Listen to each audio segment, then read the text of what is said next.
And welcome back, college hockey fans. It's another episode of MNCAA with the NCHC crew alongside Max Veech. I'm Nick Maxson here to break down what was a crazy weekend again in the NCHC for both of our squads. Some good, a lot of not so good if you're a fan of St. Cloud State, especially on that front as the rut is here for Huskies fans, and it's tough. We'll put it that way. We'll talk the NCHC as a whole, plus look at the pairwise now as we're into the end parts of January because, Max, as we know, these things are becoming more and more into the limelight for most college hockey teams.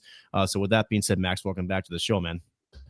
Yeah, happy to be back. A lot of good stuff on the TV this weekend in terms of the sports. I think we're all looking forward to, hopefully, the Buffalo Bills beating the Kansas City Chiefs. Nobody wants to see them three-peat and take up our TV time in the Super Bowl again. So I'm putting good vibes in the universe for that. I think it's like 4 years running. Those who know me, I don't want to hear it. There may or may not be some photos of me wearing Chiefs gear and celebrating the first one, maybe even two Super Bowls that they had. But my counterpoint to that is Photoshop is really good. There's a lot of trickery out there. AI is incredible now. You can make anything appear out there. So I'm hoping for not so. Yeah, I'm hoping for the Buffalo Bills and Commanders. Technically, Washington has won the Super Bowl before. I don't think anybody really remembers it. The franchise name has changed twice since then. Mm-hmm. They've been pretty tortured since then as well. And Buffalo obviously hasn't won one, lost 4 in a row. That fan base is just in shambles more often than not. And it's not like their hockey team is Sabres fans. So yeah, I was gonna say it's not like their hockey team is dragging them out of the mud either. So that city is fun. I think it's a great sports town for being as small as it is, nationally. And everybody considers them a small market team when you're talking about the major sports in the U.S.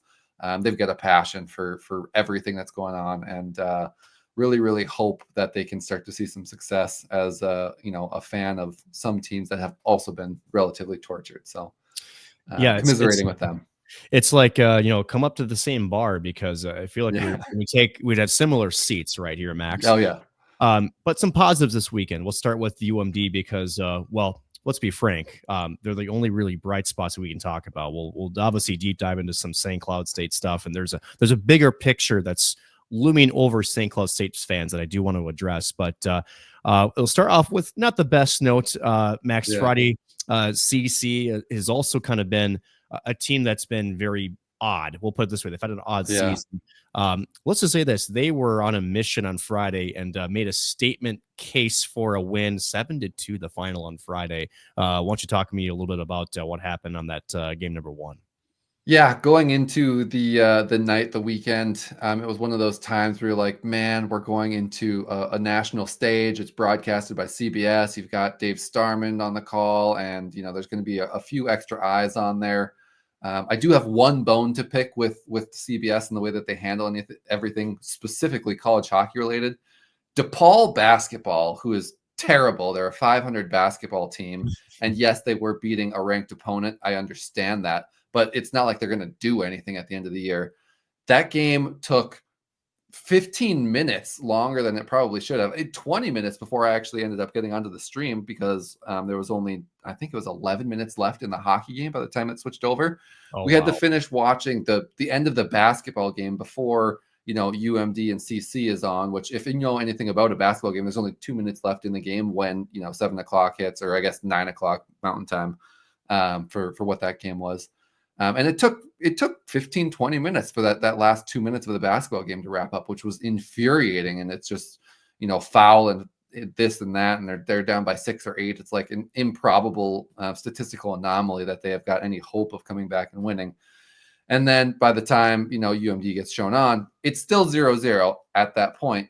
But it wasn't that way for very long. So I was already upset by the time that I actually started to get to watch the UMD game, and then just knowing that it was on a national stage kind of gave me the heebie-jeebies, and apparently for good reason, because CC came out. It took a while to get going. Like I said, probably 12, maybe 13 minutes into the game before they scored their first one. But they'd go on to score 5 in a row before UMD ended up having any sort of an answer. And I don't know if that's just because CC felt comfortable and kind of was on their heels for a little bit. But Ty Hanson gets a shorty. I think it was probably off of a Max Plant shot.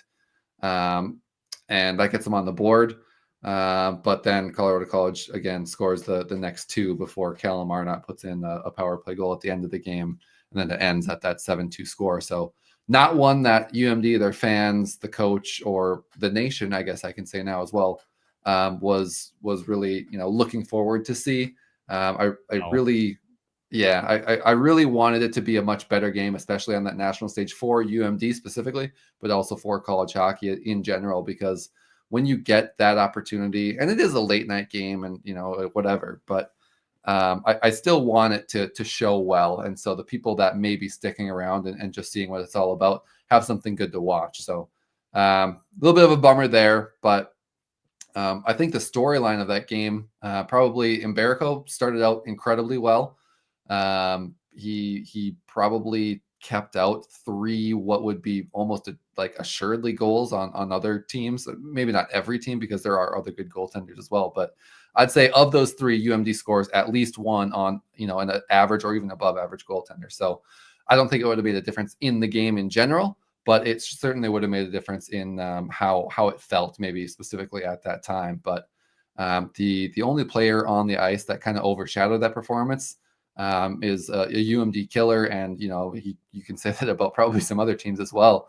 Noah Laba having a hat trick on the night. I think he scored 1 in every single period, so just stayed motivated and stayed moving all night. I got to tip my hat to him. He kind of put the hurt on UMD, and they just did not have an answer for him. Incredibly fast and strong on his skates. I'm sure I'm not the first person to say that, and I'm sure I won't be the last either. But I would say him and MBereko are going to get paid to play somewhere once they're done playing at the collegiate level there. So Klayton Knapp ended up getting pulled. I think it was after either the 4th or 5th goal, kind of preserving the stats and mentals of his game there. MBereko technically got pulled as well. So read into that what you will. I think they were for significantly different reasons. Probably. Yeah. But it was one of those things where, CC comes into the night. They were on a 5-game losing streak. They were building momentum. It just felt like they couldn't break through the wall on so many different teams and situations that the dam eventually had to burst. And unfortunately, it was UMD's term to take the brunt of that. And I would say CC got out. They exercised a lot of demons that showed on the score sheet, but it also showed in the penalties in the game. There were 16 penalties in this game, and I don't know if that's because the NCAA puts an emphasis on promoting safe play on a national stage, or it was just an off night. But some of them were blatantly obvious, and some of them were pretty ticky-tacky. So I would say that's probably one of the most heavily penalized games in the nation. It certainly was for UMD this year.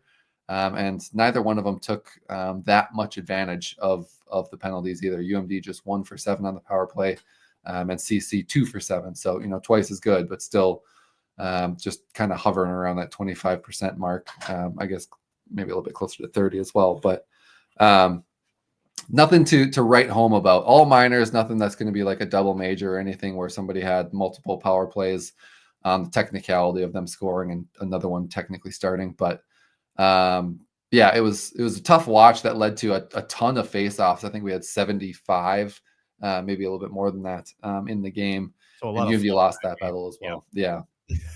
So it was a weird one for multiple different reasons. But as tough as it was, I was in a crawl space of my house. I'm trying to do some renovations, and I'm sitting there drywalling and mudding and taping. And if you know anything about me or doing that in general, it's quite easy to get pretty frustrated. And then just having the UMD game on in the background was not helping the situation with what was going on under the stairs there. So Saturday, quite a different story. I did end up sitting down and watching this one again, basically, start to end, which was a much better experience. having Max Plante kick it off there and get another power play goal. It was a nice feed from Shaugabay right in the middle of the slot. I don't know how he was that wide open. I have to imagine that CC got an earful for whatever scheme they were running there and changed it up. But the other scorers you had were Blake Bechen, and then Shaugabay had another power play goal. I think that one was actually assisted by Max Plante. So they traded off in terms of who was getting the score and who was getting his primary assists there.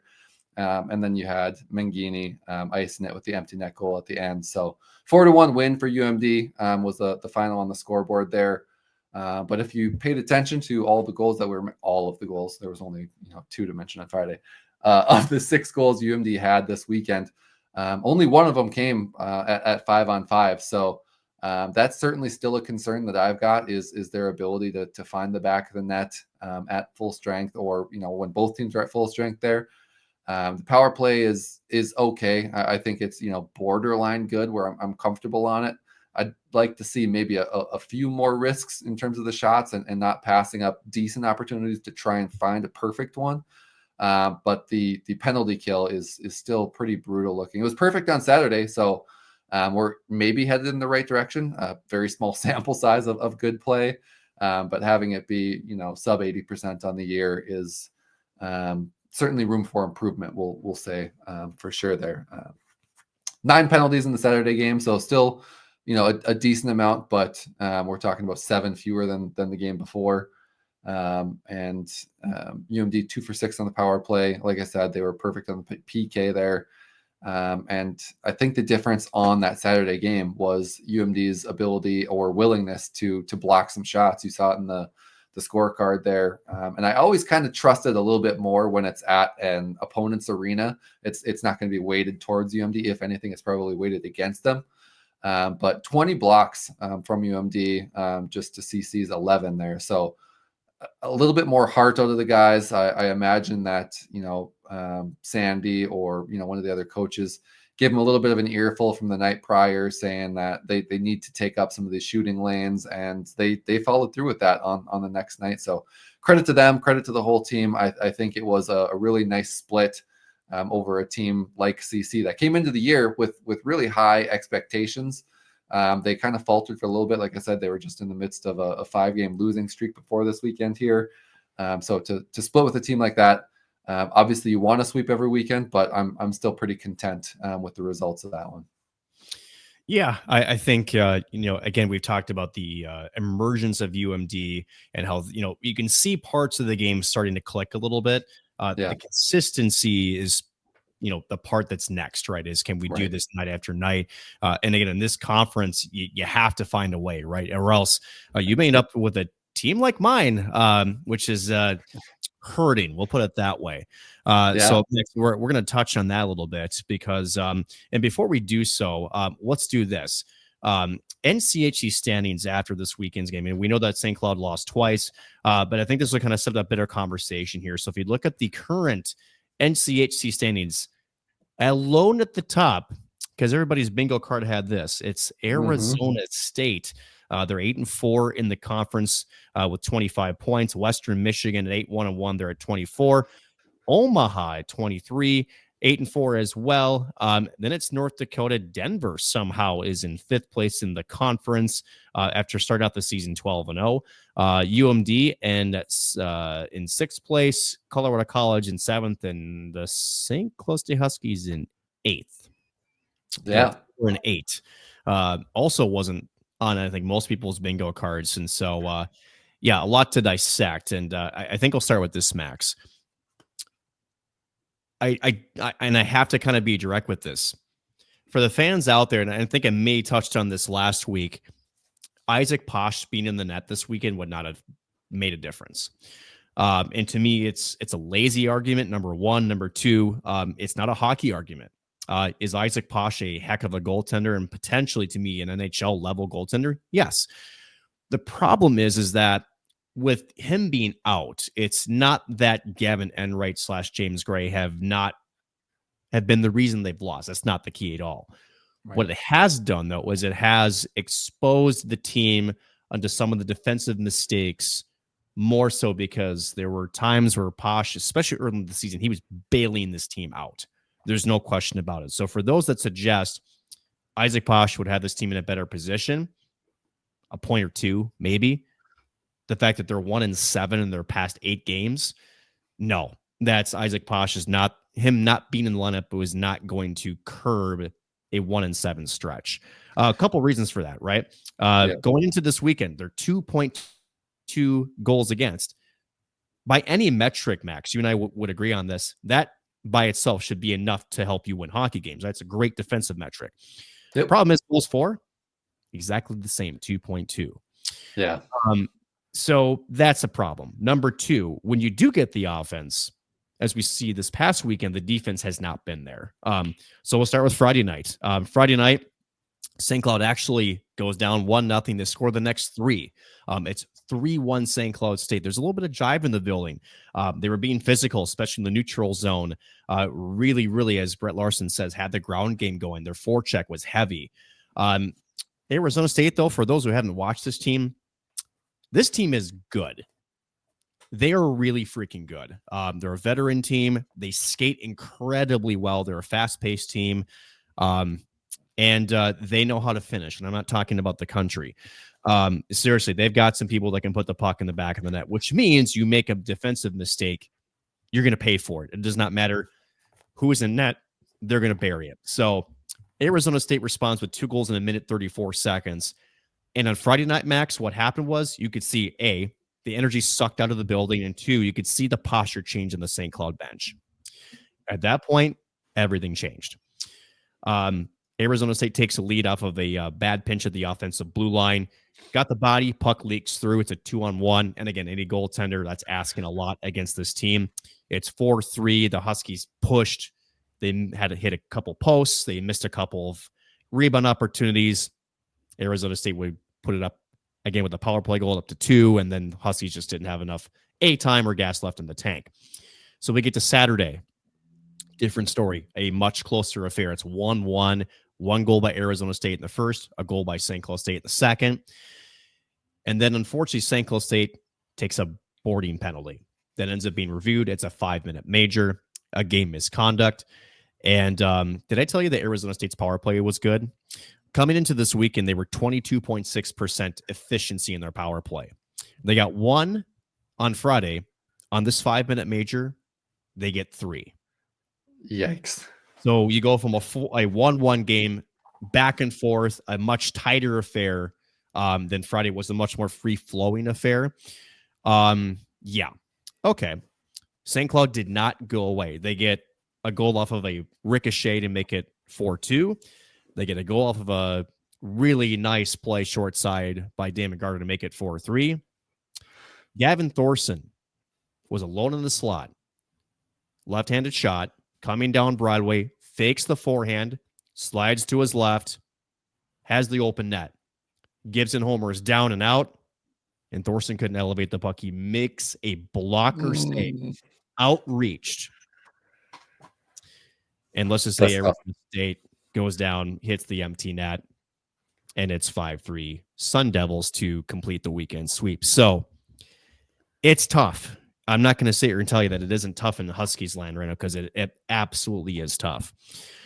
And it's tough for 2 reasons. One, you're 8th in the NCHC, which on paper, that's bad, even though if we look at the standings, you are 3 points away from Denver. You're now 6 points away from North Dakota, who, mind you, that's an opponent in 2 weeks. Yep. Pairwise. 2 weeks ago, you were sitting 8th or 9th before you the series against your Bulldogs. After the last 4 games, a 4-game losing streak, they're now 22nd. Ouch, right? So now you're in must-win territory. And Max, that's the question I want to ask for you. Are the Huskies in? They've got to win now, and they probably, over the next 6 to 8 games, they probably got to win 6 of those 8. Is my math correct on that? I would say have to win 5. 6 is more than likely. But but you can't go 500 over that stretch with any hopes of making any sort of a climb, even in the NCHC, regardless of who your opponents are, first place or fourth place, assuming you're going to play one that's better than it. But yeah, the 6 is probably a good number to shoot for, because if you achieve that, then you can start to feel good about yourself. You had mentioned scoring being an issue for the Huskies right now. I was just looking at goals for and goals against in conference there. They've only got 28-4. Miami is the only team that's below them in terms of goals for this year. And I had not realized that they were struggling that much. I know they were relying on their freshmen, much like UMD, to put the puck in the back of the net in terms of who was leading the charge. Tom James is still technically leading the charge for UMD, I believe, in terms of goals. But Max Plante and Shaugabay are right there on his tail, and that whole freshman class is doing a ton of work, and it's very similar, it sounds like, and what I saw 2 weekends ago for St. Cloud State there. So if they can figure out a way to do some more offensive schemes that work, or they get some more of those open shots that start to go in, I think you start to see the tides change at least a little bit there. But yeah, you're absolutely right in terms of why they're struggling. I don't think that there's any denying that the offensive, the lacking offensive power or production anyway has led to at least 1, 2, maybe even 3 of these games going in the opposite direction than it probably should have, based on how they're actually playing as a full unit. Yeah, it's really, really tough because, I mean, when you look at the eye test, and granted, I know that doesn't tell us the whole story, but when you talk about complete efforts, right? I mentioned at the top of the show, which is when they get the offense, which, I mean, what, 3+? Yeah, they had more than the average this weekend, but they also gave up a lot more, right? Yeah. So, and that's been the tricky part. Is I think what's happening is, first of all, Brett Larson, a guy who never likes to change his lines, after scoring 2 all weekend against UMD, was like, all right, I got to do something, right? I have to mix it up. So they get that, but probably the expense of some defense, right? I think things have opened up a little bit for this squad, because I think you kind of have to, right? The problem is that the goal. I think that, again, I will say this: Gavin Unruh has been playing just fine. Does that not mean that we would wish he would make a few more saves? Sure, but going back to Arizona State, a lot of 2-on-1s. A lot of power play time. A goalie is like a wall, right? You keep beating it, it's going to come down eventually, right? And Arizona State was the team swinging the hammer for the most part of this weekend series. So to me, it's that they haven't found a way to get both. That's what they've been missing the last 8 games. They haven't found a way to be their good, true defensive self and also getting the offense. And to me, potentially mentally taxing, backbreaking was the Friday game, because you're up 3-1. You respond. This team is so much better, as most teams are when you're playing with the lead. But then, just for whatever reason, a team, especially a Brett Larson-led team, that when they see adversity or whatever you want to call it, they were stunned. They were shocked.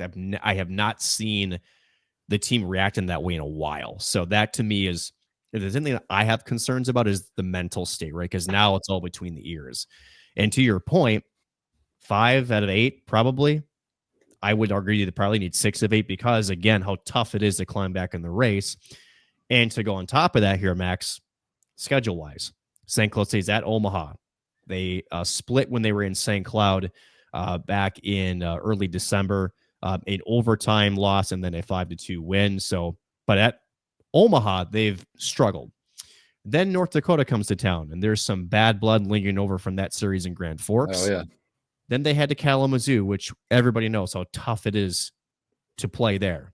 So that's tough. Then they welcome home CC, going to Denver, only to finish off at home against UMD. So, Max, let me ask you this. We know the number they got to hit, but looking at the schedule, can they do it? It's going to be, this is a cop-out answer.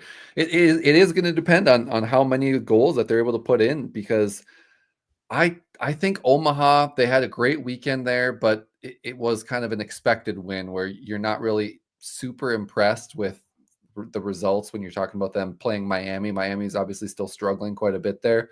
Omaha is a team that tends to want to outlast teams. They're not going to outrace you to any sort of a point. And St. Cloud can play that style of game. So I wouldn't say that you should expect a sweep of Omaha, but I wouldn't say that that's out of the realm of possibilities either. So that's 2 winnable games for sure. And then when you get into North Dakota, their mentality is kind of broken right now, at least in their fan base. I know that for sure. Just based on everything that I've read online. Twitter, no matter what their record is, they could be 20-0. That thing is still broken. Let's be honest. Yeah, and I think they're off this week, so it's not like they've got a get right game before St. Cloud plays them either. They're going to be sitting there and wallowing, or maybe working hard and trying to figure some stuff out. I haven't looked to see what injuries they're dealing with, if that's been part of the struggles that they've been having. But they're losing close games as well. So I would say if you can split that series, which I think is more than feasible, we'll say possible, especially at home. Yep, there's 3 of your next 4, and then you only have to come up with at least 2 of the next 4 after that, but likely 3. And doing that against some of those other teams, when you're talking about your CCs and Denvers and everybody else, that's where it kind of gets tricky. And you're relying on, is Matt Davis or is Klayton MBereko going to goalie you? Are you going to be able to kind of control the puck against those teams and not give them some of those breakaway opportunities? You don't want Noah Laba going down 1-0 or even 1-on-1. I mean, he's proven that he's able to take advantage of that more often than not. So the first 4 games here, next 2 weekends are certainly winnable. And then after that, it's about limiting mistakes. You kind of got to lock in and play more of that traditional St. Cloud style. I don't want to say adopt a trap scheme or, go completely into your shell and play prevent defense, if you will, for people that are more football minded. But I think you do have to change your style based on your opponent. And knowing what you've got to do. And I neglected to put Kalamazoo in there. Like that's an insane atmosphere that you kind of got to get up for as well. So they're playing at an incredibly high rate and very, very well right now. Alex Bump, shout out the Minnesota kid, is having a hell of a season for them. Yes. We're talking about them being 1 point out of first place. They're 2 games. They've played 2 games less than Arizona State has. So once they catch up, maybe they do take over that top spot. And 8-1-1 in conference, and they've got some great wins out of conference. That's a dangerous team that a lot of people thought might have a little bit more of a down year, losing their top line scorers for what seems like the 3rd or 4th year in a row. So how they keep doing it, I don't know. Cameron Rowe is obviously part of that. Hampton Slukinski, obviously part of that. But they're scoring goals too. I mean, they've got 32 goals for in conference. It's not lighting the world on fire, but when you've got those 2 guys in net, you don't need to. You just need some consistency in terms of what you're putting up, and they found that. So, St. Cloud, I think you go all out the next 2 weekends here, and then you've got to maybe switch it up in terms of what you're expecting from your opponent there. So, it's possible. I'm not going to say it's going to be easy. I don't think any wins in conference are. Obviously, that, but. I wouldn't say that they need to be fretting too much. They're 22nd in the pairwise right now. I think they're still ranked 17th in the national polls. Yep. Yes, it's been a tough stretch. They've fallen out of what is comfortable in terms of their positioning for postseason play or hopes. But to say that they can't climb back in there is not the same as, we'll just say, UMD or Colorado College. Even at this point, they're still ranked, but they're 33rd or 34th in the pairwise polls right now, or pairwise rankings right now. So I would say they're in a significantly better spot despite being lower than both of those teams in conference. I know nobody likes to be in that bottom 2 in the NCHC, but when we're talking about the college hockey world as a whole, being 500 is not a death sentence. You just have to be able to win some games when they start to matter. Well said, my friend. Couldn't agree more. Let's just catch up with the rest of the NCHC this past weekend. So we already talked about our 2 teams, or our 2 series. Omaha did sweep Miami. Western Michigan got 5 out of 6 points against North Dakota. So technically a sweep, but one was an overtime win. Right. So again, Western and Nordak continue to have really close series. How about this? So we kind of zoom out a little bit. There were some other big upsets in college hockey this weekend here, Max. Yeah. Stonehill in overtime beating UMass Lowell. That's a big one. Yeah. UConn continues to impress. They're was a top 10 in the pairwise last time I checked. We'll touch on that here in a second, but that beat Maine 4-2. Michigan beat Michigan State on Friday. Northern Michigan somehow sweeping Bemidji State. What the hell is going on there? It's like Northern Michigan now has woke up from like a slumber and they're surprising some teams, and or we can just say it's the CCHA, who knows. Right. Notre Dame over Minnesota in one of those games, as well as Wisconsin, a tie versus Long Island, who continues to also have a pretty solid season for the Sharks coming into this year. So Max, any of those that stick out to you more than any? Yeah, UMass Lowell, the loss to Stonehill, it was in overtime. I think it was the Saturday game there. That one is shocking to me. I wouldn't even say surprising. It's past that. UMass Lowell, obviously, they split with UMD. So, I mean, it's proven that, some teams that might not be the top or the upper echelon of the ranked opponents that they've had this year can eke out wins. But that one is really shocking. UMass Lowell was a team that was ranked in the top 10 as recently as probably 3 weeks ago. I'd have to go back and look, but as soon as we came back from the holiday break, I feel like they were still up there. And then they had, a pretty tough series against Maine, I believe it was. I think you're right. Yeah. And then after that, it's kind of been shaky since then. So that's the biggest shock for sure. UConn to me is another one that I probably didn't really see coming or didn't give enough credit to this year. UConn and Ohio State, those are the same in my mind. Those two teams are quality and they can put decent teams out on the ice. I did not expect them to be near the top of their conference or in that at-large bid position, especially at this point in the season this year, just based on some of the changes that we've seen. So those two for sure are the biggest surprises. I want to say NMU, Northern Michigan over Bemidji. Specifically, the sweep would be a big one. But again, you mentioned it's the CCHA. I feel like something like that happens every year. And the biggest shock of that is that Bemidji didn't end up with another split because that's what they always do. Yep.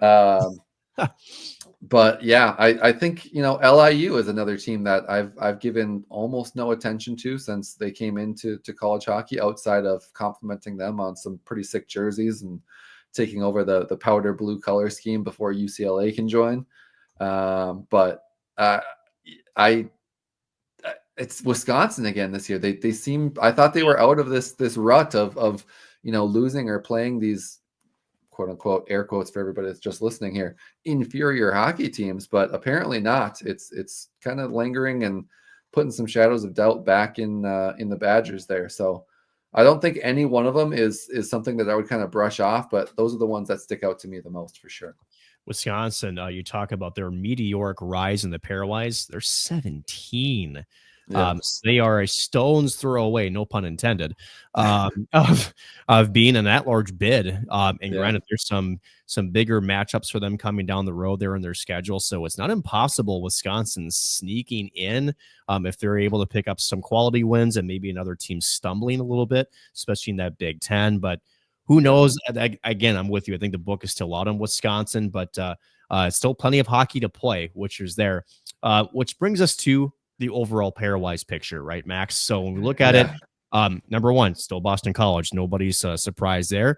Michigan State at 2. Minnesota, our first Minnesota team, is at 3. Denver at 4. Western Michigan at 5. So 2 NCHC teams in the top 5. Then it's Maine, Providence, BU, Connecticut, and Ohio State running out the top 10. Michigan, Arizona State, just like everybody thought they would be. UMass Lowell at 13. So although they dropped that one, they're still in a decent spot, not a comfortable spot, but they're still there. Quinnipiac, Minnesota State, Mankato at 15, and New Hampshire at 16 rounds out the top 16 as of right now. Wisconsin, Northeastern, UMass, Cornell, Dartmouth, St. Cloud State going down to 22. So that is the national picture per se. And Max, I want to ask you this because we were talking pre-show about how some of these things just don't make sense in college hockey, right? Because how about this, right? First of all, Omaha, their resurgence, they were dead in the water. First quarter of the season, they've resurged. But how about this? They're getting some votes, but the 38th in the pairwise.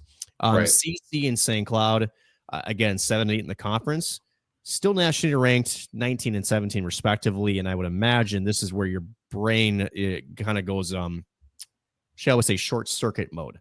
Yes, very much.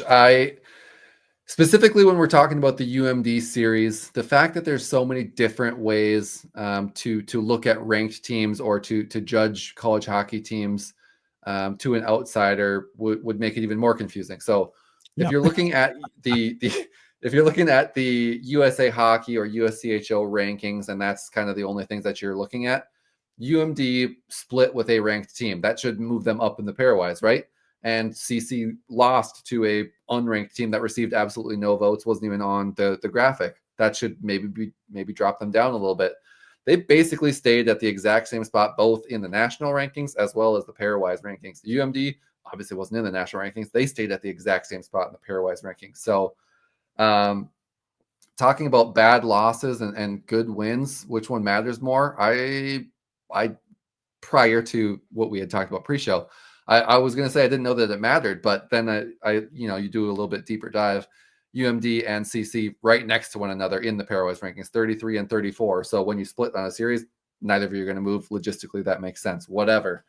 But to have that discrepancy between Omaha at 38, significantly below both of those teams that we talked about, and getting some national rankings votes, I don't know that there's enough for me to accept that in my brain. I know it's a pea-sized brain. They've got a plus, an above 500 record. They've got some impressive wins against Minnesota and some other teams on their record there. They had a great season, last year at the end of it anyway. So the reasonings on that side all make sense. But the fact that they've just struggled so much recently and can make that jump so quickly is where it doesn't make much sense to me on the media polls and everything else.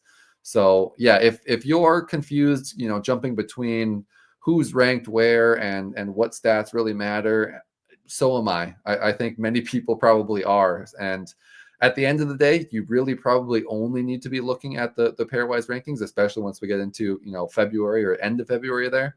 But as far as what people are going to be looking at on the graphics online or on a national media broadcast or whatever, they don't put pairwise rankings. They put these national media rankings on there. So that's where some of the confusion sets in for everybody, myself included, and a lot to process. We'll say that for sure. Yeah, it's kind of confusing, right? Because again, teams evolve right from the start to finish. And I think the one part of it that's so hard to explain to, especially either casual hockey fans or maybe even non-hockey fans, is, the pairwise is the ultimate arbiter. And it's supposed to tell us, hey, we had this conversation last year around this time about Arizona State, the same team, right? How they had 24 wins or whatnot. But if you looked at the wins and who they played, we were like, well, no kidding, you had 24 wins, right? Your opponents were not very tough.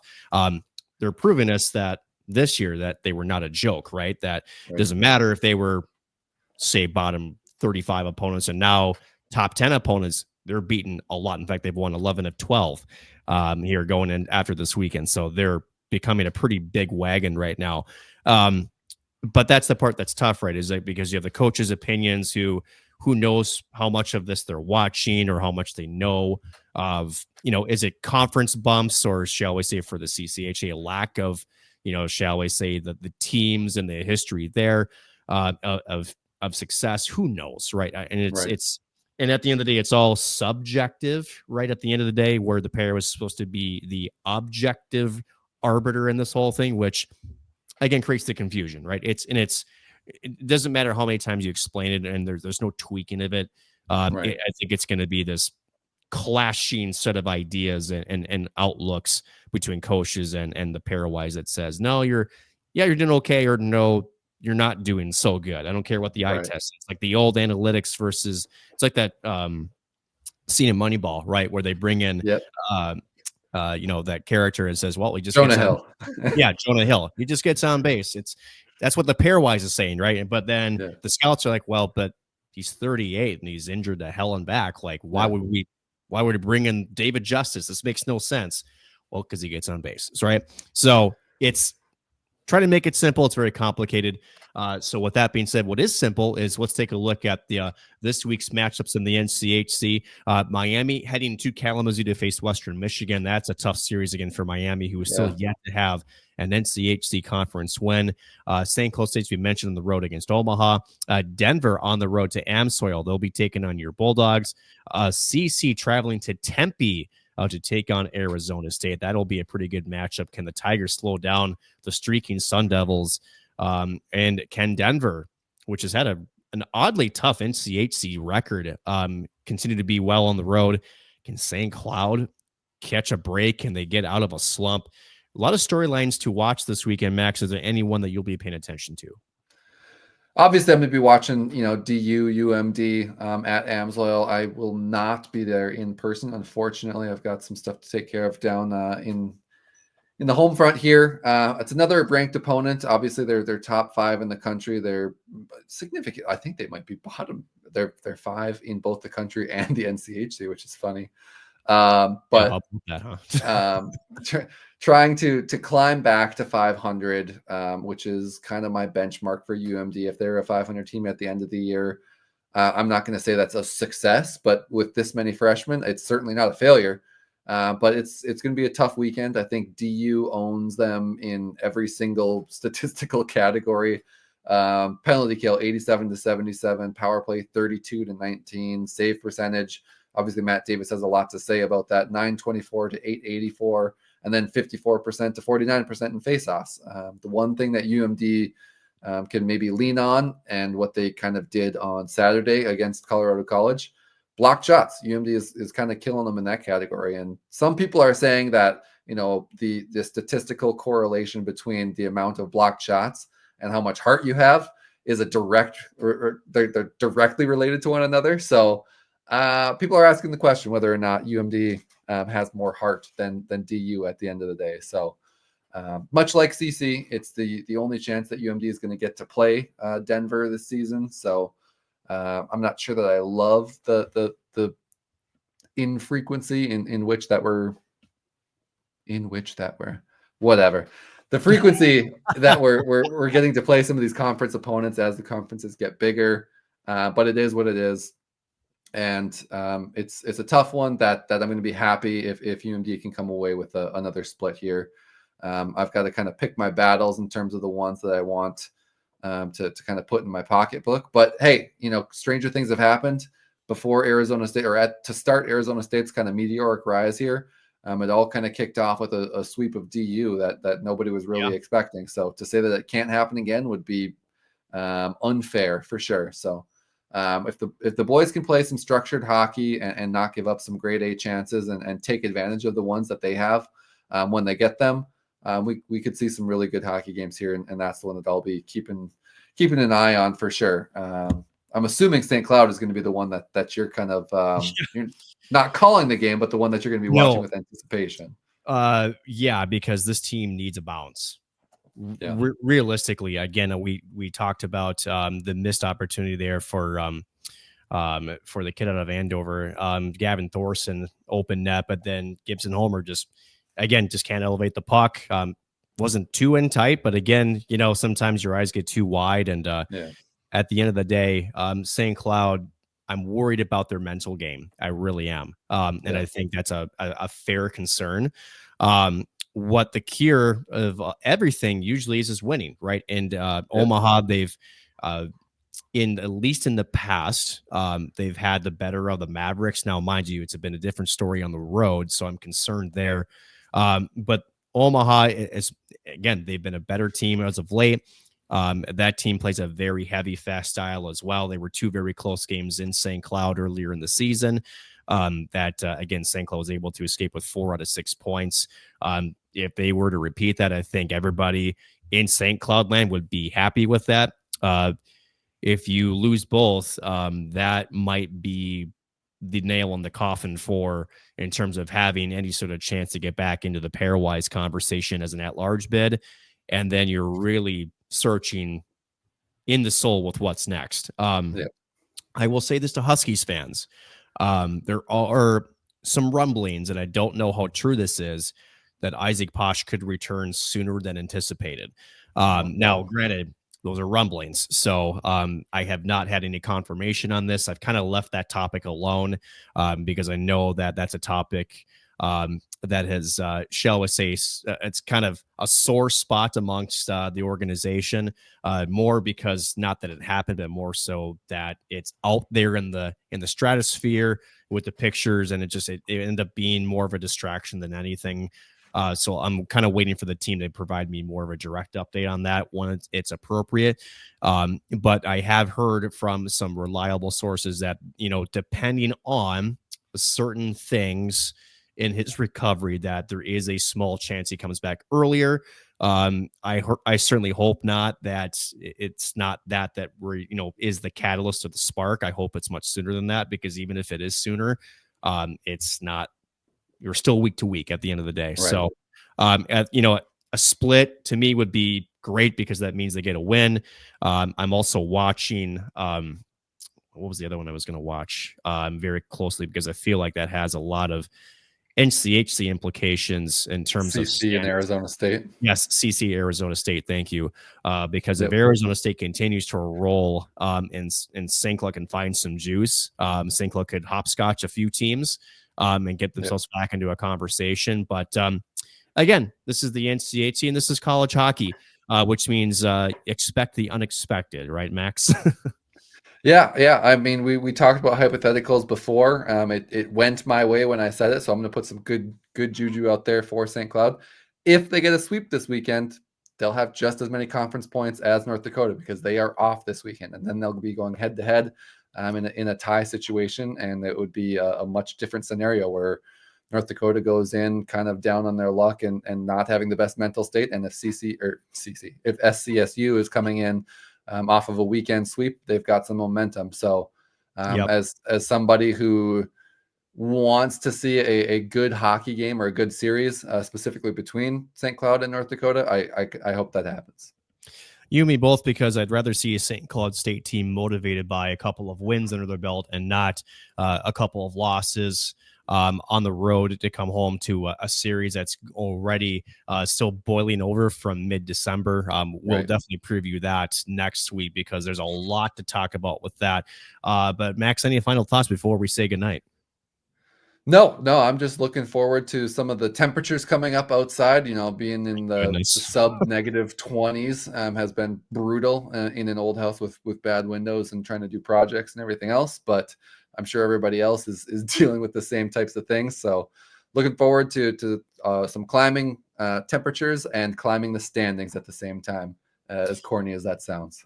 It's not corny, because, Max, when you live in Minnesota, when you can say, hey, we're going to be 50 degrees warmer tomorrow afternoon than we were at the morning today, and yet it's still 21 degrees above zero.